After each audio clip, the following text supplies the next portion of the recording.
Hey leaders, we live in a time of loud opinions and quick reactions. In a polarized culture, it's easy to adopt the tone of the moment. But as followers of Jesus, our speech should reflect his character and not the volume of the world around us. Ephesians 4:29 instructs us, "Let no corrupting talk come out of your mouth, but only such as is good for building up." Proverbs 15:1 reminds us that a soft answer turns away wrath. Scripture consistently calls us to speak in ways that are truthful, wise, and edifying. Speaking truth does not require harshness, and gentleness does not mean weakness. Our words should carry both clarity and kindness. This includes conversations at work, around the dinner table, and even online, especially online. Practically, this means pausing before responding, asking, will this build up? Remembering that tone often communicates more than content, and being willing to step away from arguments that produce heat but no light. I remember scrolling through social media during some of the polarizing events of the last few years. There were many times I wanted to go full social media warrior on someone for how they were misrepresenting the church, Christians, or justice.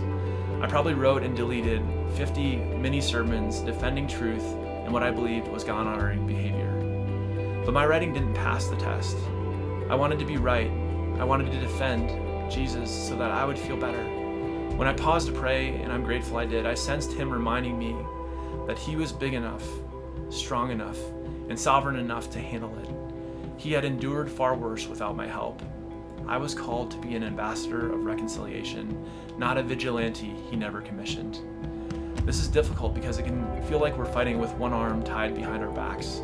But when we remember what Paul writes in 2 Corinthians 5:17-20, we are reminded that we are ambassadors of Christ, and ambassadors are sent to represent their king with dignity and clarity.